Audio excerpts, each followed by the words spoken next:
trading during the morning. And of course, I came across this article on Twitter, which I thought was really good, which summarized kind of what's going on. We're seeing a little bit of a rise of two different sort of parties more, or I should say two different classes of elite individuals. And of course, there are more on the other side that are pro CCP than are on the other side that are more pro American. And as a result, we're seeing the impact of with policies and with all the printing and everything else in terms of policies that are going on within the country. Which is why previously I said that realistically speaking, for this to kind of go in a way that benefits the country, the men in the country would have to rise and decide to overturn the tables, as they say, over what's going on. But I do not think that is going to happen. I feel that, America, in terms of what perhaps it stood for maybe a few decades ago of freedom and opportunity, of course, is now being eroded from within because of a lot of the policies, and more importantly, because of all the money printing. And of course, once the inhabitants realized that the money could be printed, which you're seeing now and which you will see going forward, where there will be more of an influence for UBI, which is universal basic income, and you're going to see more and more states that are going to be opting for this. I'll probably either post a link to a video, or I'll flash it across the screen, so you guys can see that there are more states that are opting for UBI. And it's just because, realistically speaking, once you change human habits, it becomes very difficult to go back, right? So you have all these people who haven't paid rent. You have a lot of people who haven't worked, and they've earned more money being on the government dole, which is basically thrown onto the backs of the taxpayers, of the people who are still working, because we'll be the ones that'll have to end up repaying. And this is, of course, how a country collapses. And this is how a country financially collapses, where you have too much money. They're just literally dropping helicopter money, because the money that went out to the banks, of course, they don't want to lend. They don't want to give that money out to them. So which is why you're seeing more of an introduction UBI. You're seeing, cancel rent, etc. And the government, instead of saying, well, fine, what we're going to do is we're going to start giving out business loans, or we're going to start giving out small business loans so people can start creating jobs, they're just literally dropping money from the heavens. And this is all as a result of what happened here, what happened right here, I should say, right? And of course, this all plays out in the financial market. So this is a lot of stuff. From a nursing perspective, I look at it from the perspective of a nurse. I've been a nurse for 10 years, and I've been trading for 20 years. Started trading when I was in my early 20s, 21 when I got my license to trade. And I'm 42 now. So it says influential people in health and public health, government, and the media fail to rise to the moment. And of course, these are the words of Ron De Santis, who is basically one of the best governors that we're seeing as a result of all of this, who has acted in a way to the best of his ability to benefit his people, right? To benefit those within his state. Goes on to say, it says the pandemic presented a test of elites in the US, from the public health experts to the corporate media. The result has been disappointing. Policymakers who bucked the elites and challenged the narrative have been proven right to do so. To begin with, highly publicized epidemiological models were as consequential as they were wrong. A model produced by Neil Ferguson, Imperial College London, which erroneously forecast millions of non-nursing home deaths in the US, sparked panic among healthcare elites and served as the pretext for lockdowns throughout the US and Great Britain. And of course, knowing how respiratory diseases work, it made no sense to lock people down, because overwhelmingly when flu season comes around, I know we haven't had one in the past 2 years, but normally when the flu is around, that's typically why the flu season becomes, during colder time periods, like during February is peak flu season.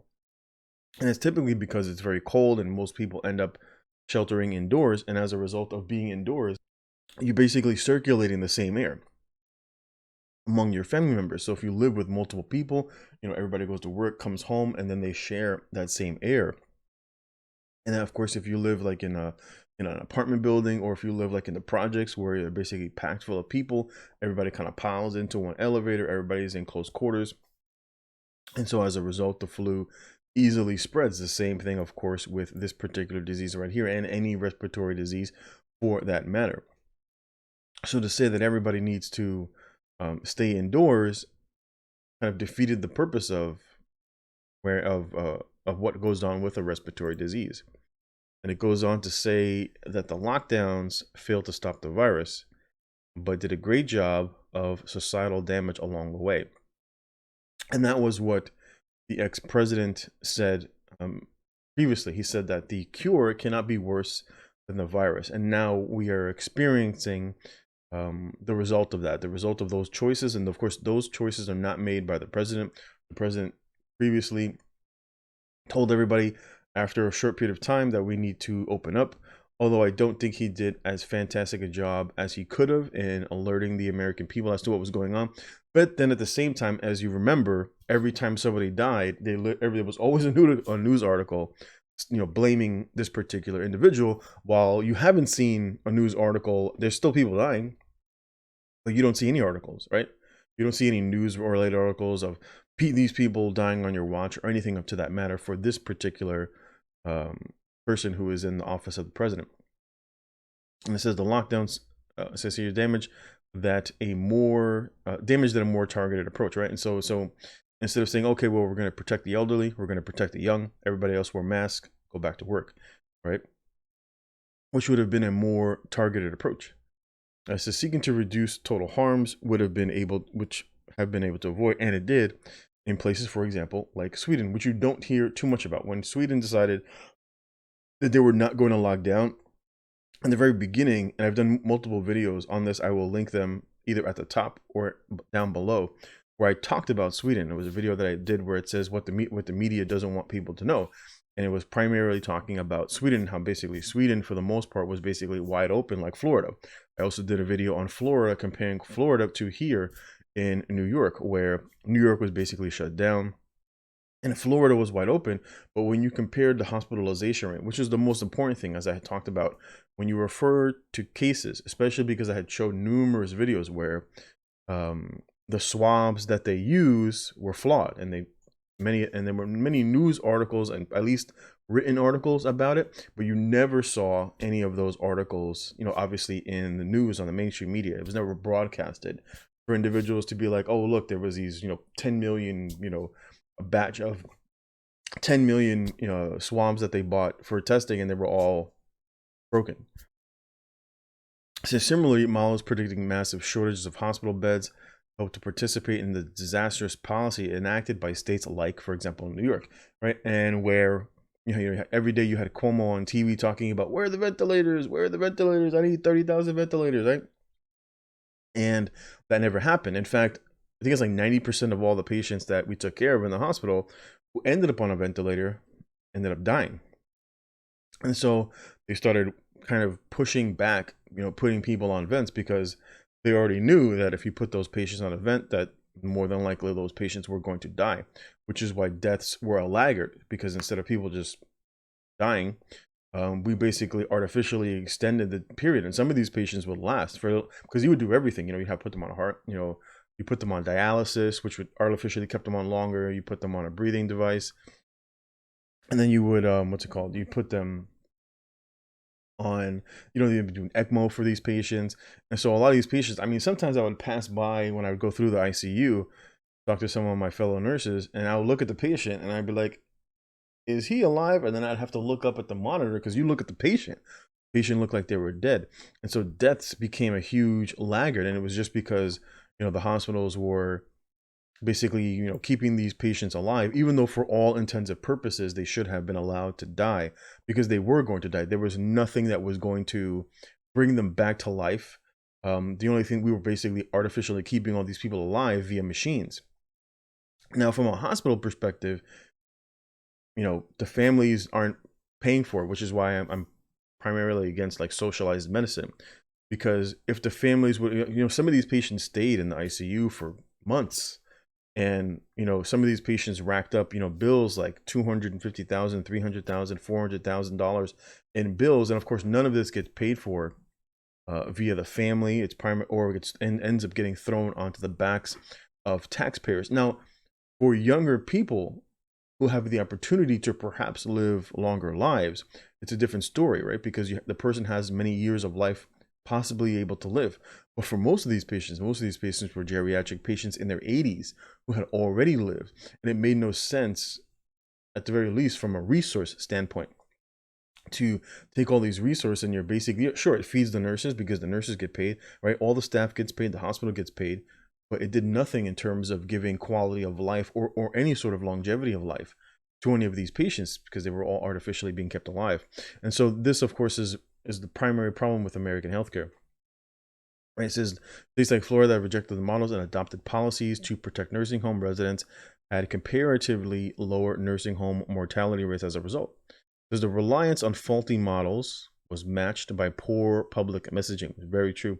It says elites sent conflicting messages about the efficacy of cloth masks, the uniformity of risk across all brackets, all age brackets, which is very true, right? If you were 80 years old, you got clumped up in terms of being cooped up in your house with someone who was also 80 years old and with a long list of comorbidities. The uniformity of risk is the danger of outdoor transmission and the practical benefit of taking a vaccine, right? So again, this is what he's talking. These are Ron De Santis who are talking. Now he's talking about this right here, which I have talked about as well. I will be doing another video talking about something a little bit different, but along the lines of what's going on with this particular vaccine from AstraZeneca. Perhaps the most damaging to public trust was the public health campaign about 15 days to slow the spread. This short-term mitigation, we were told, was necessary to buy time to prepare hospitals for any patient surge, which did happen, at the very least from my perspective. We did have a surge, but it was at the very beginning, and it looked nothing like disease progression, because typically, like when you get flu cases, they end up coming in very slowly and then eventually come down very slowly. And when you can verify this, but just by looking at Cuomo's charts, when Cuomo showed the charts of hospitalizations, it was literally a straight spike up in the air, which looks more like someone throwing a dirty bomb where people get infected with a disease than actually showing disease progression, where, especially because it took some people were asymptomatic, and many individuals, the disease has an incubation period. So it literally, you look at his chart, it literally just like a couple of blips up, and then it just goes straight up into the air, for 2 months, and then it comes straight back down, right, for 2 months. That looks more like a dirty bomb or something of that nature than actual watching like a respiratory disease take hold. You would see that particularly in a disease that's highly deadly, but this particular disease doesn't have, it doesn't kill people, right? You would look for something like that, like an Ebola, right? Ebola would look like that. It would look straight up and down because it doesn't have a cure, right? So it spreads really quickly, but then it can be contained very quickly. And so as a result, you see a sharp upcline and then a sharp decline as a result. But this disease is not like that. There's been patients that have lived for long periods of time. And there was another video that I did where the Surgeon General actually talked about that exact same thing, about the longevity and how some of these patients that had died were like 6 months, apart. And of course, the particular disease was labeled as the reason why they died. It says this short term, but that reasonable aim was soon transformed into lockdown until eradication approach that left no end in sight for most Americans. And of course, this was to destroy the economy. There is no way that anybody could say that this was not the reason for what happened. It would completely kill the economy, and they know that. And of course, the previous president had made note of that you can't just shut down an economy like this. You will kill the economy. You will kill millions of jobs, and that's exactly what happened. America lost roughly about 10 million jobs, and we are currently sitting, I would say, around between like 40 million and 50 million unemployed. And it's just because they don't show up in the job numbers, because many of them fall off. It says going from save the hospitals to zero, right, represents one of the greatest instances in history of moving the goalpost. Lockdowns proved a huge boon to Americans' corporate media, which primed its captive audience with fear and partisanship. Everything the corporate press did regarding that coverage was inseparable from its year-long obsession with attacking Donald Trump, and that was very true. Like I said, every time somebody died, it didn't matter if the person was a gunshot victim, but the person got diagnosed, they always blamed it on this individual, especially people like Cuomo, who literally said that every single one of the deaths in the nursing home, which he was responsible for, was actually Donald Trump's issue. And of course, everything was always his fault no matter what. It says weaponizing in an election year superseded any obligation to present the facts with needed context and perspective. Florida cut against the grain of elite opinion and buckled the media narrative. While it was abundantly clear by May that schools represented low-risk environments for the spread of the disease and the consequences of prolonged school closures were potentially catastrophic, the corporate media did its best to obscure the data and to stoke fear and panic among parents and teachers. After all, the media had to take the position opposite of, and it was because he had came out and said that the science shows, and so did Dr. Fauci. In fact, Dr. Fauci said the exact same thing. But of course, we still see, closures in different areas, and that's primarily because the teachers union backs the current party that is in office. Right? They back the Democrats. The teachers union backs the Democrats, and of course, they don't back the students, and so that's why you see more and more areas that are basically funding the actual kid instead of funding the school that the person goes to, so that that kid can then move around to a different school, and the funding is for each individual child. That's why you're seeing certain places moving around for that instance. Goes on to say, it says, had the media represented the data on schools in a rational fashion with proper context and perspective, it is quite possible that the extended school closures we've seen in lockdown states would have been untenable, and millions of students would be in markedly better shape academically and socially. And there's been numerous instances of young people committing suicide, and I did a video talking about that previously, about there was some student who killed himself on Zoom. Obviously from an academic standpoint, I believe F grades have increased fourfold, that have been discussed. So many students, of course, are not faring very well when it comes to long distance learning. Not only that, you have even like colleges that are basically charging students the same tuition to attend distance learning that they would in class learning. And people are like, well, why are you charging me the same? Previously, you had a different rate for classes that were basically online, and now they're basically charging them full price. And this just goes to show you that a lot of the outcome, of course, is always financially incentivized and not necessarily based off of, as they say, the science. It says, for months we were told to trust the experts. It says, but far too often over the past year, it says, those who were most influential in our society, in public health, government, and media, proved incapable of rising to the moment. Florida cut against the grain of the elites and bucked the media narrative. The result is open schools, comparatively low employment, and I believe when New York was at 16%, when New York City, excuse me, I did a video on this as well. When New York City was at 16%, Florida was at, I believe, 6.6 or 6.4. And of course, primarily individuals here in New York, and in New York City especially, are of course blacks and Hispanics, where the black unemployment was around 30%. When the peak, when we were at 16.6% in New York City, the unemployment in black areas, for example, like in Brooklyn and Bronx, were like 30%. And it says unemployment and per capita mortality below the national average. And this is while they were wide open. It says you cannot simply undo the harm caused by flawed policies advocated by elites, but you can resolve that we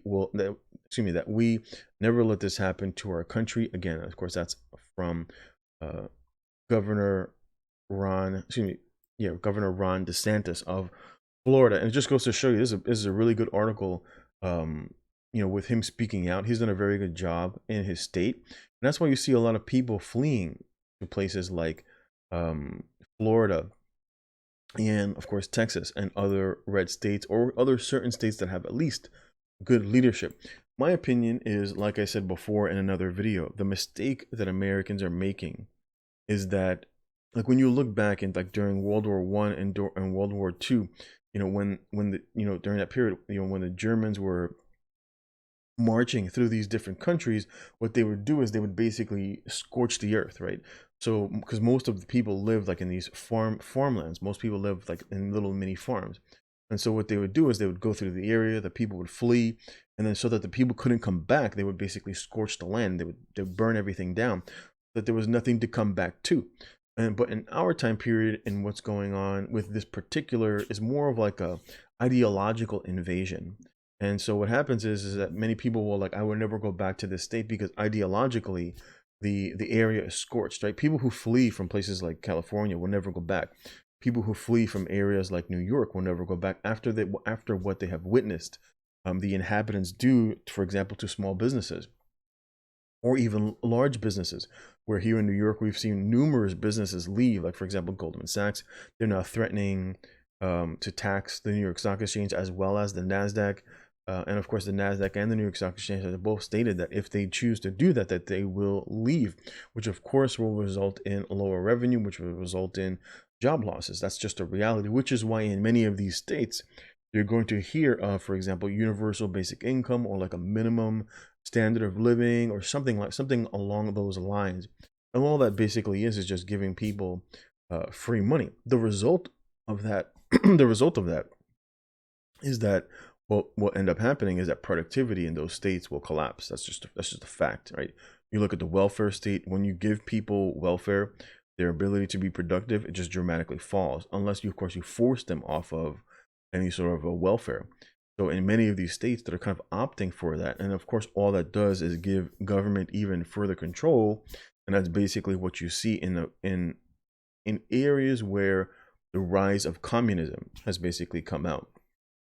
And that's basically what you see. You see government fascism, where the government decides which corporations can stay open, which is what you saw, especially in blue states like in New York, where New York shut down a lot of small businesses, but let large businesses like Walmart's and the Costco's, Amazon's, right? All those people could still do business, but then you saw small businesses, small stores, etc., that were basically closed down. Only the quote unquote things that were deemed essential. But if your job is putting food on the table, it's essential to you. And so this impacted primarily low-skilled individuals, which is primarily blacks and Hispanics. So a lot of these liberals that were basically pushing the narrative of, we need to save all these people, you were basically killing their livelihood instead of giving people the freedom to choose whether they would go to work or not. Instead, you just blanketly let all these individuals stay home, and then you provided money for them. And then, of course, there's no way to get these people off of the public dole. And eventually what happens is just economic collapse, which is what we are watching. You're seeing food prices start to rise. You will continue to see rising food prices. You'll see asset prices start to rise, for example, the homes, because of the moratoriums, as a result of what's going on. And of course, all this does, so as a result, you will continue to see assets continue to rise, like for example, homes, because of the moratoriums, right? But what happens is that these assets are then being seized by either the government, right? So the government is going in for a lot of these small homeowners, because sometimes, like overwhelmingly, the majority of the like when you're renting apartments or houses, a lot of that is owned by small landlords, and not all of it is owned by big corporations. But what the government is allowing them to do is that they're allowing them to go in. These people lose all their money. They get forced into selling their property on the cheap, and the government will come in and swoop in and steal it at a steal. Or you have other corporations, like for example American Homes, that will go in and do the exact same thing. They'll go in and they'll spend a couple hundred billion or a couple hundred million, and they'll just scoop up all these assets, whether they're properties like malls, for example. You have all these malls that have dropped by 60%, and then they just come in and swoop in all of this stuff on the cheap. And so this is basically what crony capitalism looks like. This is not what capitalism looks like. This is not a free market. This is the government dictating. This is basically fascism, which you're watching. And unfortunately, this will continue until the people decide that they've had enough, and they realize that they kind of need to wipe the slate clean and start over back where the country, back under the ideology that the country originally had, which is the premise of freedom and the ability to have a free market. Until then, America, it will continue to spiral until it collapses. And the American people, of course, unfortunately, are the ones who are going to end up suffering.